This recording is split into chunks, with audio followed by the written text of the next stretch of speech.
Halo teman-teman, perkenalkan nama saya Hari Ferdinand Habehan, NIM D1A020069, kelas C Agroekoteknologi angkatan 2020. Pada video kali ini, saya akan menjelaskan mengenai soal dan pembahasan agroklimatologi di mana dosen pengampu oleh Ibu Dr. Insinyur Made Deviani Duaja MS. Soal yang pertama, kenapa siklon seroja terjadi di laut? Jawabannya adalah siklon seroja terjadi di laut dikarenakan perubahan iklim global yang ditandai semakin meningkatnya suhu baik di udara maupun di muka air laut, di mana menyebabkan suhu muka laut semakin hangat. Kemudian yang kedua, hujan yang dapat merangsang tsunami. Jawabannya adalah hujan konveksi terbentuk oleh adanya perbedaan panas yang diterima permukaan tanah dengan panas yang diterima oleh lapisan udara di atas permukaan tanah tersebut. Ciri-ciri dari jenis hujan konveksi biasanya berupa intensitas yang tinggi, berlangsung relatif cepat, dan dapat mencakup wilayah yang tidak terlalu luas. Ini bisa terjadi di atas tanah atau air selama ada kelembapan. Ketika terjadi di atas lautan tropis, di mana udara dipenuhi dengan air, panas yang menyengat dapat menyebabkan arus konveksi ke atas dengan kuat. Kombinasi angin dan kelembapan dapat menciptakan badai. Kemudian yang ketiga, hubungan tsunami dengan hujan. Dalam sebuah artikel, dikatakan bahwa pakar iklim UGM Dr. Emilia Nurjani menjelaskan awan berbentuk gelombang tsunami yang terlihat di Meulabo, Aceh Barat pada Senin tanggal 10 bulan 8 pagi kemarin merupakan awan Arkus. Kemunculan awan ini tidak terkait dengan bencana gempa maupun tsunami, tetapi menjadi penanda akan adanya cuaca buruk. Awan di Meulabo kemarin pagi merupakan awan arus, awan vertikal yang bisa tumbuh sangat besar. Awan ini sendiri tidak berbahaya, tetapi merupakan penanda atau adanya cuaca buruk yang akan datang. Dosen Fakultas Geografi UGM ini mengatakan fenomena awan Arkus merupakan hal lazim, tetapi jarang terjadi atau fenomena langka.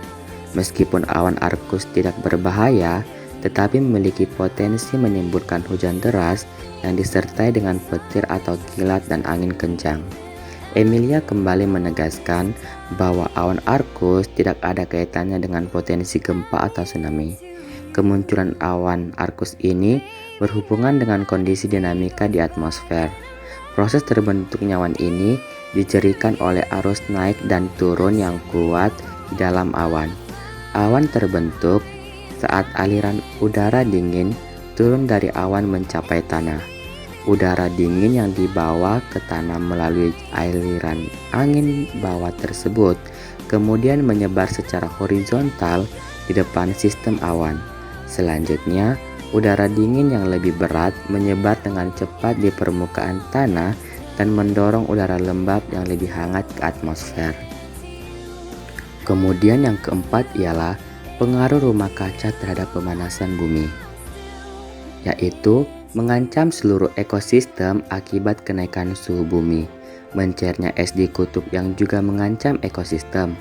Mencairnya es ini menyebabkan kenaikan air laut sehingga menenggelamkan daerah-daerah yang rendah. Laut akan semakin asam karena konsentrasi gas-gas rumah kaca yang meningkat.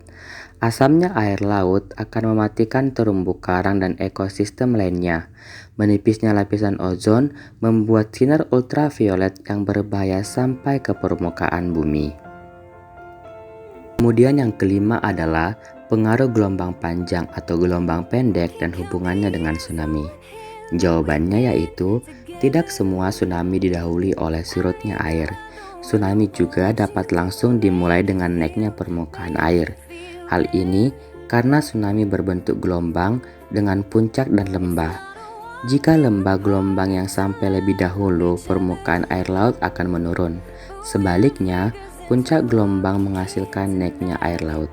Kedua hal ini dapat terjadi dengan peluang yang sama. Kemudian yang keenam, proses perubahan siklon ke daratan.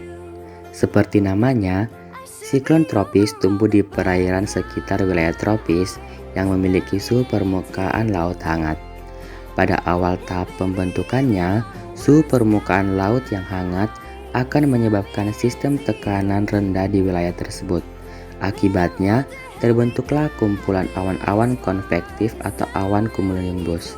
Kemudian poin yang kedua, awan-awan tersebut kemudian membentuk sabuk melingkar, di mana tekanan udara permukaan akan menurun mencapai kurang dari 1000 milibar.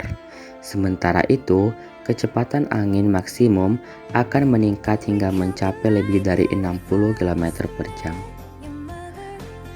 Pada tahap selanjutnya, bentuk siklon tropis cenderung lebih stabil. Di pusat siklon, terbentuk suatu wilayah dengan kecepatan angin yang relatif rendah dan tanpa awan. Wilayah ini disebut mata siklon.